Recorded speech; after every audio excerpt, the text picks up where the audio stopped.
Hi, this is Ron Finkelstein, and welcome back to the Institute for Business Growth. This Sales Accelerator podcast was created to share best practices that allow businesses to grow sales and increase revenue. Each week we have experts who have implemented strategies, tactics, tools, or programs in their business or in their client's business to help grow sales and increase revenue. Just as a reminder, go to the instituteforbusinessgrowth.org. That's instituteforbusinessgrowth.org, and download our free report, 11 Reasons People Won't Buy From You. This week I'd like to introduce Ron McDaniel. Ron is the owner of a company called Bazoodle. Welcome, Ron. Thank you. Nice to be here. Good. Hey, Ron, let's get right straight to business. Tell us a little bit about who you are, your role, and your company and what you do. Sure, thanks. My name's Ron McDaniel. I've been in business about 20 years. Really started out in custom IT, but moved to marketing after a few years. Bazoodle became our main agency for helping people just achieve results online through various online methods to generate leads and sales. Initially, obviously, social media didn't even exist when we started, but over the time we just keep evolving and developing different strategies to help people get in front of people, have more authority, and close more deals.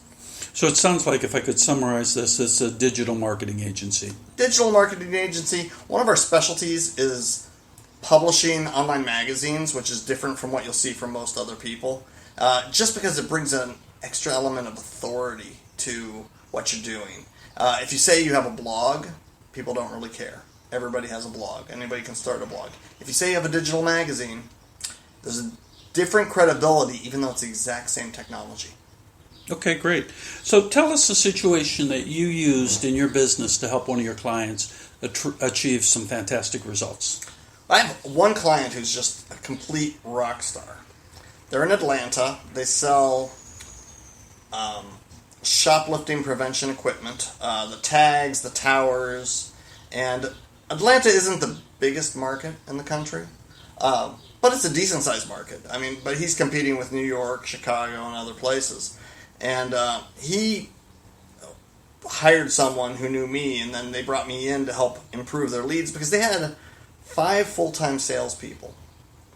And those full-time salespeople were getting paid a base plus commission, and they just weren't producing. He was very unhappy with it. And after working with us for about a year to a year and a half, he was able to downsize his entire sales force. He went from 5 or 6 to 0 because we produced so many great high-quality leads for him through these strategies that he was able to he and his assistant were able to close all the deals, and they didn't even need the salespeople anymore. Well, let's back up and talk a little bit about how you did that, because if I've got 5 salespeople and I'm paying base and commission and they're not producing, there's a problem here. So the problem could be the quality of leads, it could be the lack of follow-up, it could be the lack of management of the sales organization. There's lots of things here. So tell us a little bit about what you did to generate so many leads for them. Sure. And you're right, it's the quality of the leads. They were just cold calling, probably. I don't even know exactly what they were doing, but they were probably just cold calling before. What we did was really create a content marketing strategy so that when people were searching on those topics, on their pain points, they were finding him and becoming leads for him very easily. And they were really targeted leads. They were people that were out searching for those kinds of things.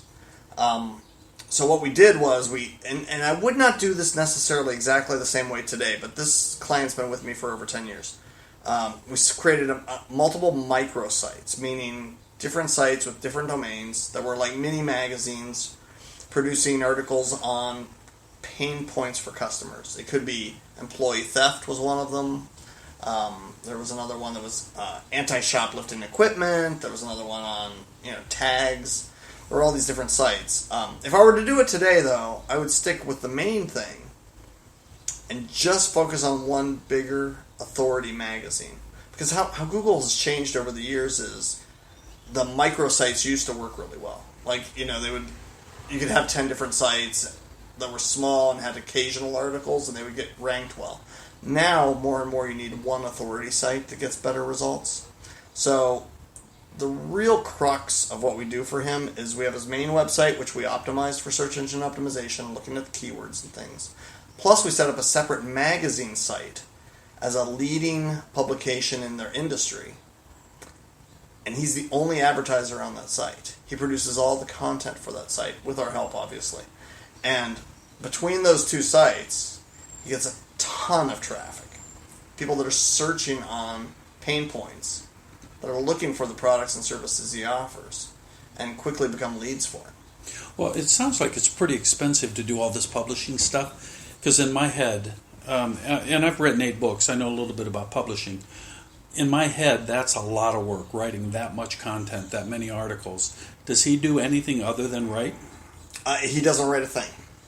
Okay, so who creates that? Well, if I were to create it all for him, it would be pretty expensive. But I basically worked with him, and he and I went out and hired through Craigslist, through other, freelancer or whatever. He hired writers who were people working in the industry, sometimes for his competitors, to write articles for his magazines. Oh, interesting. And they're experts, and they're willing to do it for like $15, $20 an article. Now, he's spending probably $1,000 plus a month on just paying for all these articles to be come in. And he's done this for 10 years. So he has put some serious money into this. But if you compare that to what his 5 salespeople were costing him, we have improved results, over doubling the results, plus getting rid of the expense of the 5 salespeople. It's money well spent. Well, if somebody's doing search engine optimization and internet marketing or social media marketing, $1,000 a month in this day and age is inexpensive for all that kind of work anyway. Yeah. So he's not spending a tremendous amount of money to get those kind of results. Right. And he's not always, every article doesn't have to perform perfectly. I mean, the idea is consistency. And why he's such a rock star is because he's been doing it for such a long time, so consistently. He's just, I've had hundreds of clients like you have. And you always have a few that just get it and do such a better job than everybody else. And he's an example of that. And that's why I wanted to use him as an example of this, because I could give you lots of little success stories. But he's a huge success story. And it's because he's been consistent for 10 plus years. Well, in these articles he's writing, I got to assume they're just not writing articles. So tell us a little bit about how he structures the article, any keywords that he looks for. What makes these articles produced generally? Oh, sure. Every site has between 10 and 15 target keyword phrases, and they have to use 1 to 3 of those phrases per article. So every time they schedule an article, and we actually have a custom-built system that actually tracks the article, how many times the phrases are used, how it performs, everything for him. And that's one of the reasons he stayed with us. He uses this platform that just makes it very easy for him to gauge how often they're hitting certain keyword phrases and stuff, and they keep putting that stuff out very, very regularly. The sites perform well. Not all of them perform equally. We recently did, I don't want to give away too much, but every year we do a sit down and we look at all the results, and he has, of the 15 or so sites he has 5 that are really top performers. He has a couple more that are worth maintaining. He has a few that, quite frankly, he could drop and it wouldn't really hurt him. He tends to maintain them because the cost is low to maintain them, and he just goes to like 1 article a month or whatever on those. But over time, we've really figured out what things work the best for him. So it's fantastic. The only downside of the strategy is you do kind of top out eventually. And right now he's asking me, well, what do we do to even get more traffic, to even get more... He's like, what, do we need more keywords? And, we could go that route, but it's challenging because the site's already performed so well. So we're doing a lot more with video in the last year.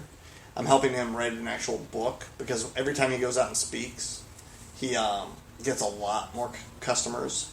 So getting him a book written, and you've written a bunch of books yourself, it's not that hard, but there's a mental thing people that have never done it before have to get over. When you know the process, writing a book is very easy. Yeah. Most people don't know the process and they think it's overwhelming, and it's not. So let's go back to this. So what you're saying is that you were able to eliminate 5 salespeople.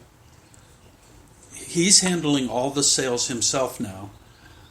So has he seen revenue growth, or is this just maintaining a certain revenue stream? Is he actually seeing his business grow? Well, within the first, I don't want to say 12 months, it might have been 14 or 16 months, but fairly quickly he saw his company double in size. And it's been very steady at a much higher rate with a much lower spend. Lately, it's kind of topped out because the strategy works great, but it hasn't continued to grow. And that's why we've been exploring these other avenues. I mean, this stuff is always changing. The internet's always changing. There's lots of other opportunities. For 2 years, I begged him to do video, and he wouldn't do it because it seemed overwhelming. And finally, he hired a disabled vet who was working out of his house that liked to do video, and that guy's been doing video for him.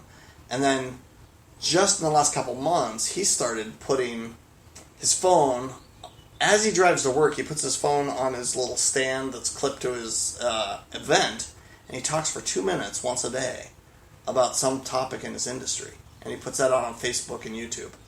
Tens of thousands of additional views. Oh, that's a great idea.